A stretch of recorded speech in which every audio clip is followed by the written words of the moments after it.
My name is Samir Khan, and I'm part of a team of product managers here at Maplesoft. My role is to primarily work with our mathematical tools, that's Maple and Mapleflow, and talk to our users about our tools, technologies, and services, and help them make the best use of what we offer. So quite often I speak to our users, they tell me what they think of our tools, I take their feedback and put it back into the product development process and attempt to keep development on track in order to meet their needs. Now, I've been working at Maplesoft for about 12 years or so, originally in technical support and as an application engineer before I went into product management.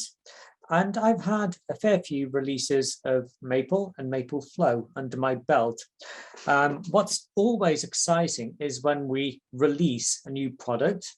There are many new features that I'm really excited about, that I'm really excited to talk about. Now, I primarily work with professional engineers and technical professionals. Primarily, they want to use mathematics as a tool to solve engineering problem. I could be talking to an electrical engineer who wants to do some antenna design, or a mechanical engineer who wants to analyze the heat flows across the refrigeration cycle.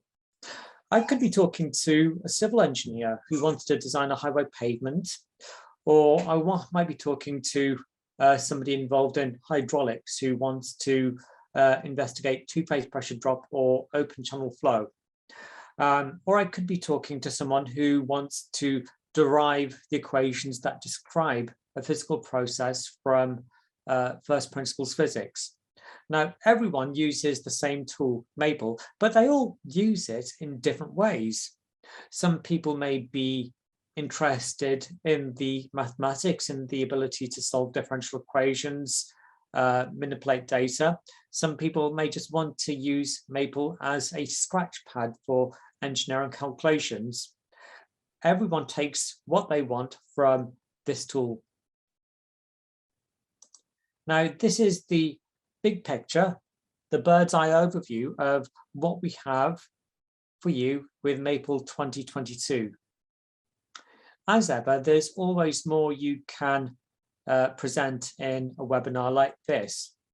We can only ever talk about a small fraction of the new features, so we have to be selective. We pick features that we're fond of, that we like, that we want to speak about, but there's always more there. There are improvements to math visualizations, there are improvements to the user interface, there are additional tools for programming. We've made performance improvements across the board. We've improved the quantum chemistry toolbox. There's always more there. The full rundown of what's new is on our website. So if you want to know the full details about what we have in store for you, just go to maplesoft.com and click on the What's New section. Now, I mentioned earlier that I'm also in charge of Mapleflow. That's a new mathematical tool for design engineers that we released last year. We have a new release of that coming up very soon, and I'm going to give you a quick sneak preview of what we have in store with that as well. But without further ado, what I'd like to do is dive into Maple and talk about what's caught my eye. What do I like about what's new in Maple 2022? Let's start off with the interface. Now, as I said earlier, we have many different types of users, all using different parts of Maple, but the one part of Maple that everyone interacts with is the interface. And many people have said that what sells Maple is the interface, the fact that you can do math, write documentation, create plots, all in a single electronic environment. And this is just one example of one of the kinds of worksheets you can develop. So at the top, we have a header graphic, a title, a description, including an equation. We have some images. There's actually a table in here as well. So we have two images on the same line. But then if I scroll down, we see we have equations, text, more equations. I'm solving my differential equations, and I have my results as well. So this is just one example of the type of technical documents you can develop. What I like about the Maple interface, and what many people use Maple with, is the context panel. So if you open up the context panel on the right-hand side and say left click on a matrix, you can see the context panel populating with relevant mathematical options. So I could quickly calculate the eigenvalues of this matrix, manipulate that matrix. If I left click on this rational polynomial in S, Maple guesses that this is a transfer function and assumes that I want tools for generating phase and magnitude plots, converting this transfer function to a different form, and so on. If I import a data file from my desktop, and I've just imported an audio file, Maple analyzes the data file, and here it's recognized that it's an audio file, and it's given me some relevant options. So it's assuming that I want to do some signal processing on the audio file, so I can quickly generate a periodogram, spectrogram, and so on. So, as I said, although we have many different types of users who use different parts of Maple, they all use the interface. Now, we try to improve the interface year on year. This year, we made a number of quality of life enhancements to the interface. I'm going to talk about this one first, because this is something that I really value, given that I'm rapidly reaching 50 years of age. We have better zoom in help. Now, this may not sound like much, but if I right-click on this command, fsolve, and jump to the help page, for fsolve, now if I zoom in to this help page, both the detail window on the right-hand side and the tree on the left-hand side increase, zoom in, and zoom out. Previously, it was just the detail window on the right-hand side. And this is something I really value, because I'm no longer squinting at the tree view on the left-hand side, because it's too small. The next one is something I'm really excited about, and it's something that I started using all the time. Many people produce printouts and PDFs of Maple documents, and that hasn't always been a smooth process. Maple's taken the general layout of your Maple worksheet environment and repaginated the lines. It's added in page breaks where it feels appropriate. It's broken tables where it feels appropriate, and it's used some heuristics to generate a PDF. But that always doesn't give you that doesn't always give you the optimal PDF. What we have now is new print layout mode. So now, if you click on one of these buttons here on the toolbar, this one, this jumps into print layout mode, and I'll show you exactly what that looks like in a second. What does this mean? It means you can edit the document exactly how it will be printed. So you can enter math, text, images, animations, and plots in print layout mode, and what you see is what you get. The page breaks in the document accurately reflect the page breaks in the PDF, and so on.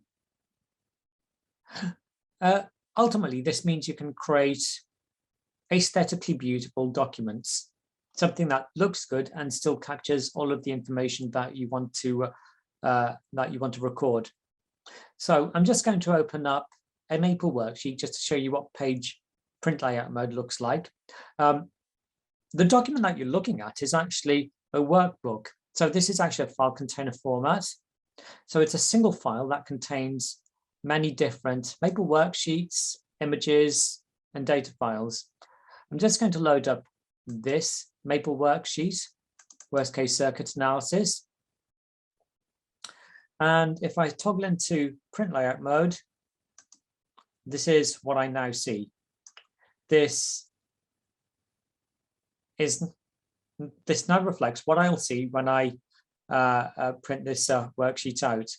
So I can see that this table doesn't spills over on the left-hand side. So what I can do is reduce its size slightly, change the column widths. I may not want the page break to appear where it is at the moment, which is indicated by the dashed line. So I could insert a page break here. I may decide that I don't want this section cut in half. So what I could do is insert some space there and add in a page break there. And I might decide that I want to add in some more explanatory text.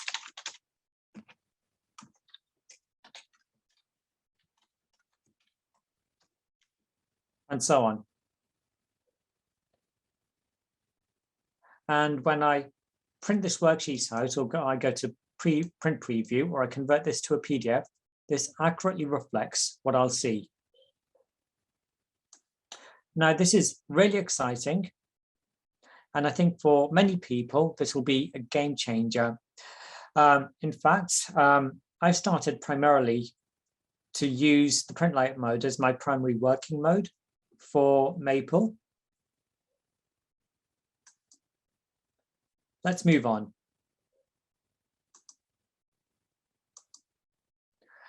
And let's talk about units. So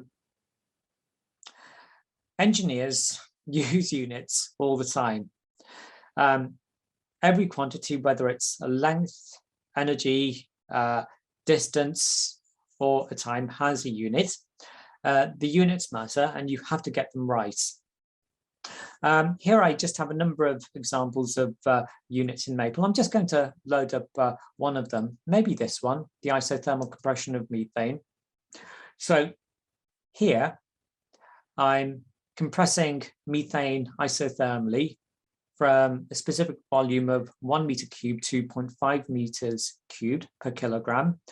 The energy required, or the work done on the gas, is given by the integral of PdV between the two volume limits.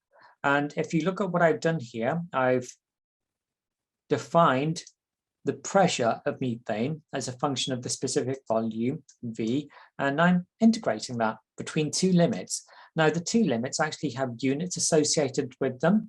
I have the specific volume in meters cubed per kilogram. Now, that unit doesn't have to be in meters cubed per kilogram. It can be in any other dimensionally compatible unit, such as feet cubed per pound, for example. But when I compute the result of this integral, the unit pops out as I would expect it in kilojoules per kilogram. If I left click on this, I can actually mouse over to the context panel and pick any other compatible unit, such as BTU per pound. And I can also change the number formatting as well. That's simple enough to do. So year on year, for the past few releases, we've driven units further into the Maple system. So more commands understand units at a deeper level. So what have we done this year? Well, I like the improvement that we've made to plots and units. You can now rescale the numbers on a plot to conform to your desired units. And this uses the use units plot option. So if I just hit enter here a few times, it doesn't matter what the equations are, but I end up with an equation which I plot between 0 seconds and 4 seconds on the x-axis and the height on the y-axis. Now, here, I'm using the use units option to specify that I want the time on the x-axis to be in milliseconds and the height to be in meters. But if I want to rescale the axes to other compatible units, I can do that easily. So let's say that I want the height to be in meters and the time to be in minutes. If I press enter now, there. The numbers on the axes now correctly reflect my desired units. Now we've made a number of other enhancements to units as well. So for example, you can now create parametric plots with units as well. And we've also made units faster as well. So this is an improvement that's under the hood. We've refreshed the way that we handle units under the hood, and now computing or number crunching with units is much, much faster. So I won't go through this calculation in detail, but this is actually a slope stability calculation. It's something that geotechnical engineers or structural engineers do. But this is the time-consuming part of the computation here.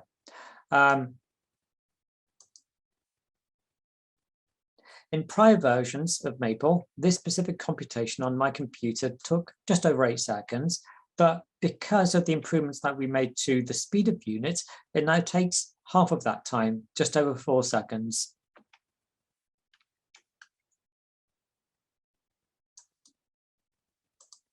Let's move on. And let's talk about something else that caught my eye with Maple 2022, signal processing.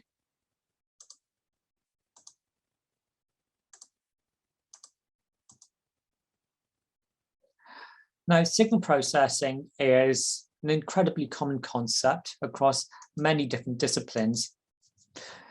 You might be an electrical engineer analyzing the frequency contents of a voltage signal, or you might be a mechanical engineer who's analyzing vibrational test data, or you might be a civil engineer analyzing seismic data from an accelerometer.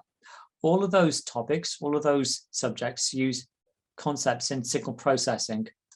And over the last few years, we've tried to improve our offering for signal processing. There are many, many things that you can do with signal processing concepts within Maple, and this is something that I do on a regular basis because it's something I'm interested in, audio processing. So here we've imported an audio file. Again, Maple recognizes that this is an audio file and gives us some sample data. We can then use tools from Maple signal processing package to analyze the frequency contents of that signal over time. So using a spectrogram, you could then do some filtering. So let's say that we wanted to apply a bandpass filter. We could define a low frequency and a high frequency and apply that filter and visualize the frequency contents of that audio file after filtering. As you can see from the two different spectrograms, this one after processing and this one before processing, that the frequency contents changes due to the impact of our bandpass filter with a cutoff frequency of 1000 and 2000 hertz. Now, I've already shown you that you can do signal processing by the context panel as well. So you can just import an audio file and use the context panel to apply signal processing concepts.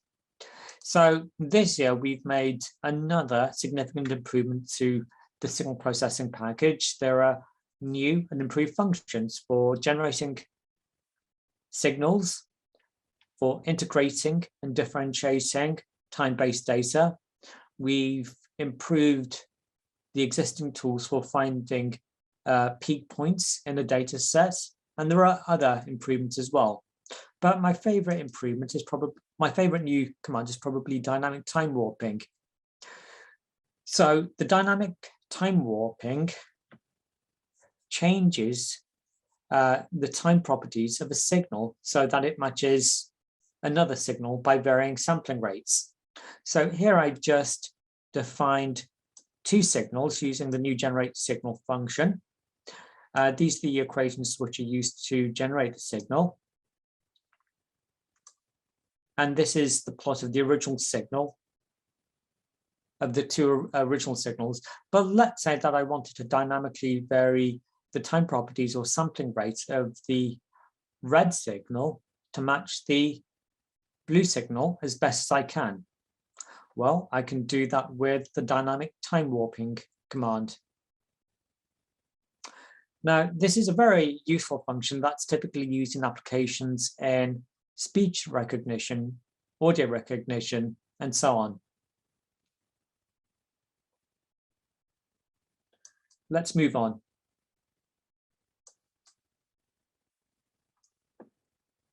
And let's talk about the plot builder. Now, I love Maple's plotting abilities. I love the variety of plots that you can create with Maple. One thing I've been experimenting with recently are plot styles, and this is something I like to play about with. So given all of Maple's plotting options, you can take a sample data set and plot it using many different styles. So here I just use the standard plot command to plot my 3 different data sets, and this is what I get by default. However,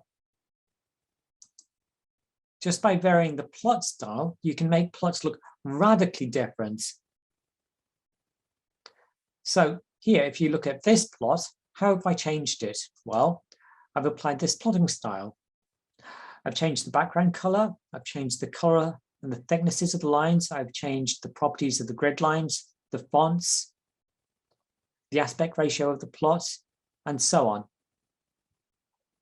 So it looks radically different.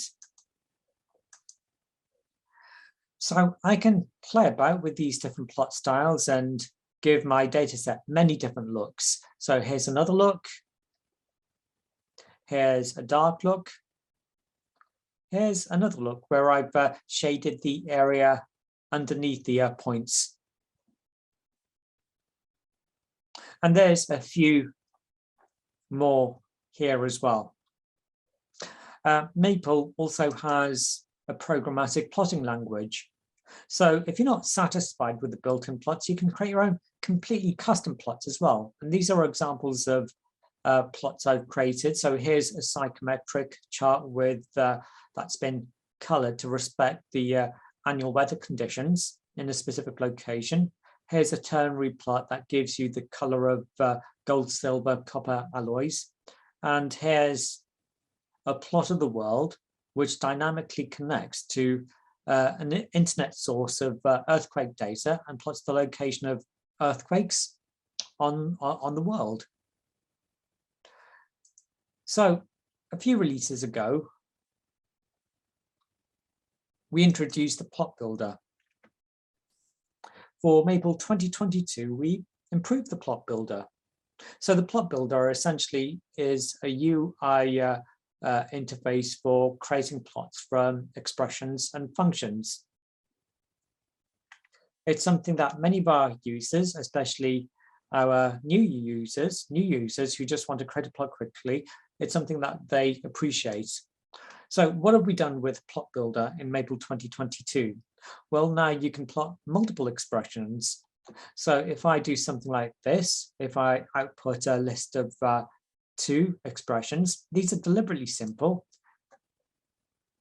but they work just as well with far more complicated expressions. If I just go over to the context panel and select Plot Builder,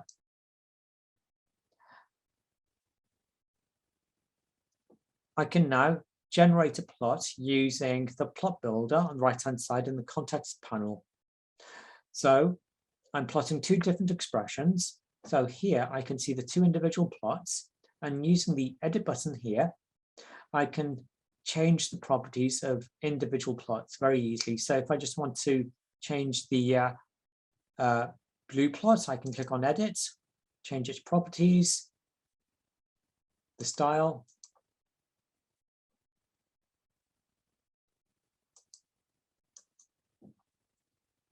Go back to the main menu, and then if I wanted to, I could also change the properties of the red plot as well.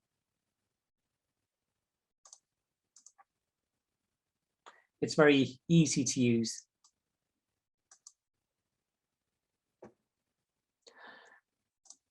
What gets really interesting is when you use the plot builder to make animations.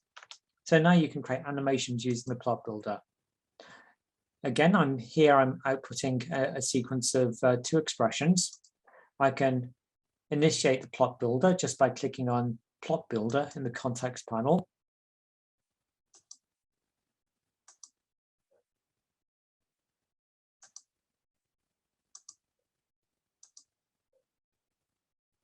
Let's try that again.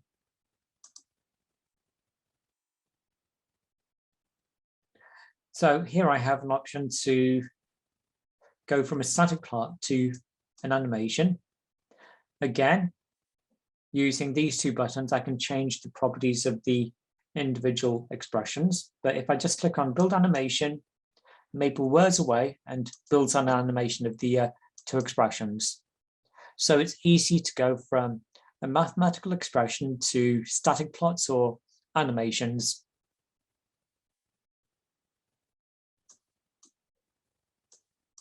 Let's move on.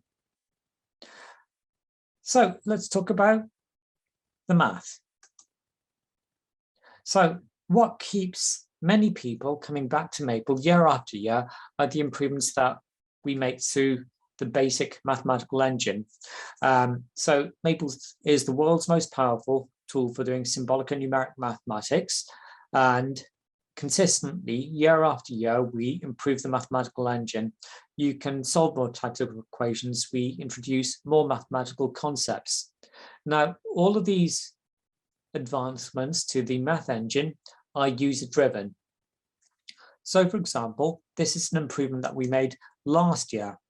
We had a few users who wanted to solve vectorized ODEs, or just ODEs that are captured in vectors, so something like this. So here I just have a couple of differential equations where the left-hand side and the right-hand side are just captured in vectors.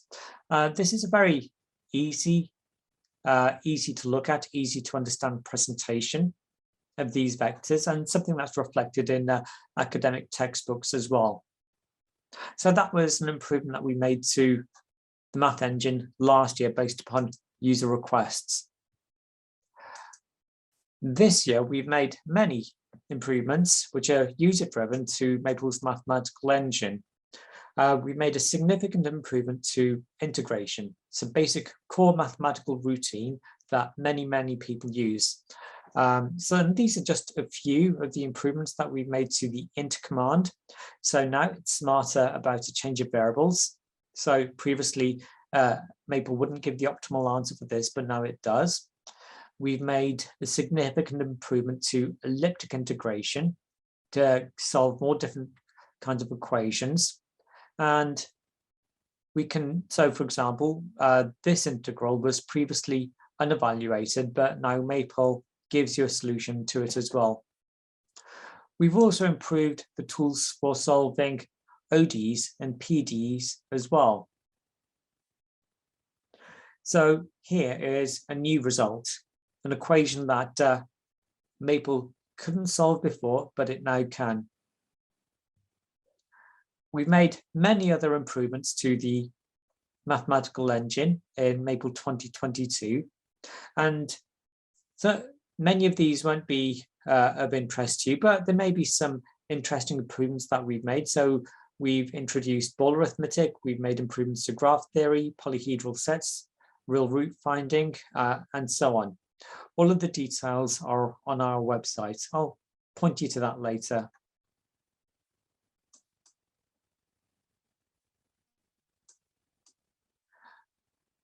The final new improvement is something that I've been working on for the last few years, thermophysical data. So this is my own corner of Maple that I play about in. So the thermophysical data package is a suite of tools for extracting thermodynamic data for pure fluids, fluid mixtures, gives you thermochemical data. There are also standard atmosphere models as well. So here's something that you can do with the thermophysical data package. Here I'm using the property command to extract the enthalpy of ethanol at a temperature of 320 Kelvin and a pressure of 1 bar. So note we've associated units with the two states, temperature and pressure. Conversely, I could have temperature in Fahrenheit, degrees Celsius. I could have pressure in pounds per square inch or pascals. So here I'm just going to change bar to standard atmospheric pressure in pascals. I think this is right.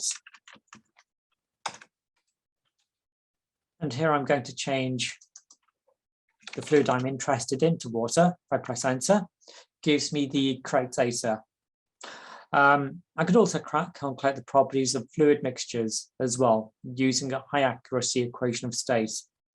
There are many different visualizations in the thermophysical data package as well. So for example, here's a temperature entropy chart of ethanol. Now this is just a standard maple plot. I can place lines, circles, and shapes on this to indicate the flow of a thermodynamic process.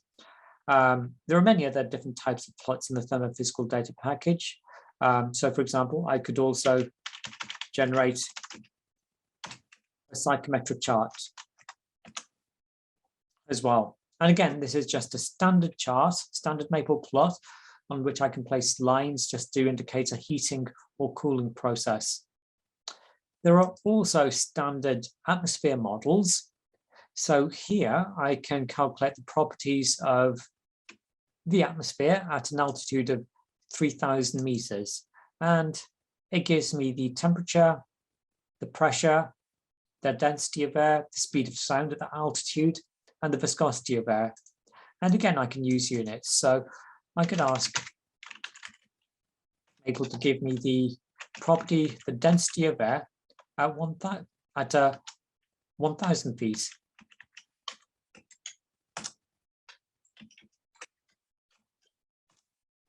There we go.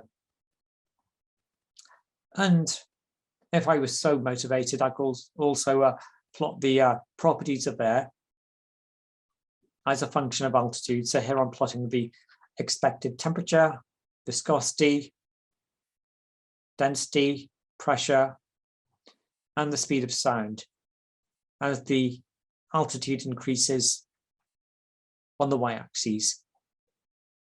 So the improvements that we've made this year, we've added a new property. You can now calculate the Gibbs energy of formation for a number of chemicals. So here I've taken the tabulated values of the Gibbs energy of formation, and I've plotted that against the Gibbs energy as predicted by the thermophysical data package. And as you can see, there's a very good match. They're virtually identical. So what can I do with this new data that's now baked into Maple? Well, I can tackle many different problems in reaction spontaneity, flame temperatures, and combustion processes. So this is just a standard question that you can now answer with Maple. Given this chemical reaction, at what temperature is this reaction spontaneous? Well, I can extract the Gibbs energy for all of the individual constituents of this reaction. I can then do the math, calculate the Gibbs energy of the reaction, and plot the Gibbs energy of the reaction as a function of the temperature. Now, the reaction is spontaneous if the Gibbs energy of reaction is negative. So here I can predict that the reaction is spontaneous if the temperature is below about 765 Kelvin. Here's a rather more interesting application. Given this combustion process, so I'm burning carbon monoxide in oxygen to get carbon dioxide, what's the flame temperature and the composition of the combustion products? Well, again, I'm not going to go through this in more detail, but I can go through all of the math, extract enthalpies, the Gibbs energy, the heat of formation. I can do an atom balance on all of the individual elements, the oxygen, the carbon, the moles, and end up with a whole bunch of equations that I pop into FSolve to get the adiabatic flame temperature and the composition of the combustion products. So there are many interesting applications now that you can extract the Gibbs energy of a chemical using the thermophysical data package.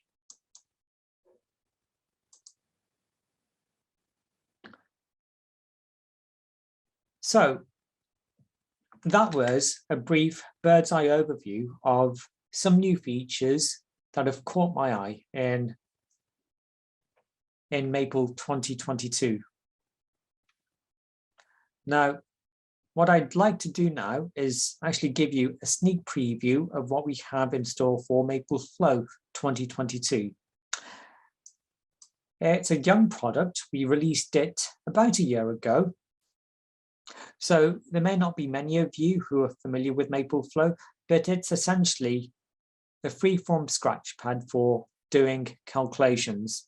So if I just load up one of the standard demonstrations from the application gallery, and I'll just pick this one. So this is just a standard Mapleflow application. It looks a bit like Maple, but there are a few key differences. So everything you see is in a container that I can move about on screen. This text is in a container that I can move about. This math is in a container that I can move about on screen. In fact, I can click about at any point and I can start doing math and calculations. Now, Mapleflow is built on top of the Maple programming language, so you can use nearly all of the tools and functions and packages in the Maple programming language in Mapleflow, but there's a different interface. It's simpler to use than Maple, but it doesn't do everything that Maple does mathematically.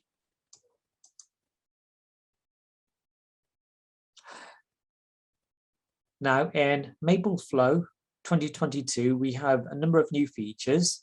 Most notably, we have a new help system. So if you go to Help, Mapleflow Help, we have this new help window with a tree browser on the left-hand side. And I'm just going to load up one of the standard Mapleflow help pages.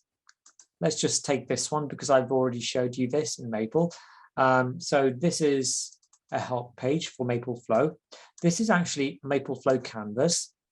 There are sections in here that I can expand and contract at will. If I scroll down below, I see some math.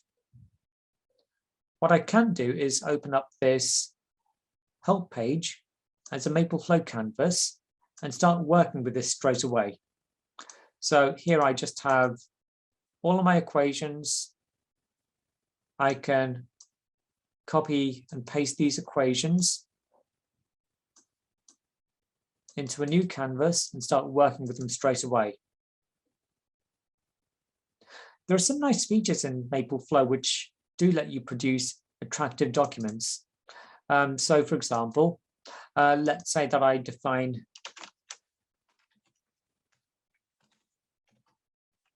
the altitude here.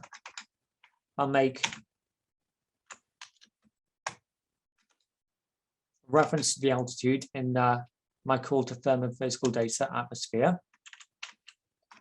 I'll assign the result of this command to a name, row. Now, quite often, I'm not really interested in the command that produces a result. What I can do is actually right-click on this and hide the bit in the middle, so I'm left with the name and the result. The command producing this is actually still there. I can still change the value of h, let's say to 100 meters. Row still updates, but the command is hidden. And this is just one of the little features that we built into Mapleflow to help you produce attractive worksheets. Another new feature is the ability to change the background color of containers. So if I right-click on that, I have an option to change the background color of a container. So I could make this gray, pink, blue, or any other color. Quite often we found that many Mapleflow users want to color code the containers in the calculation.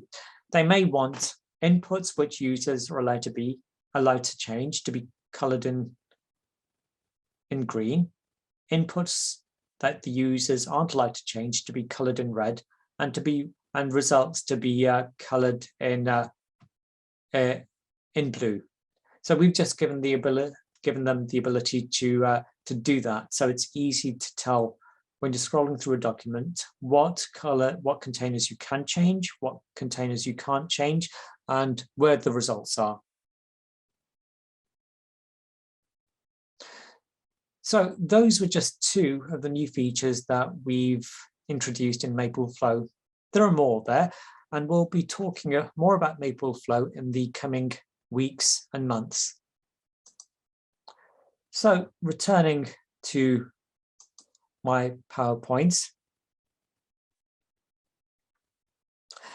As I said, there's always more to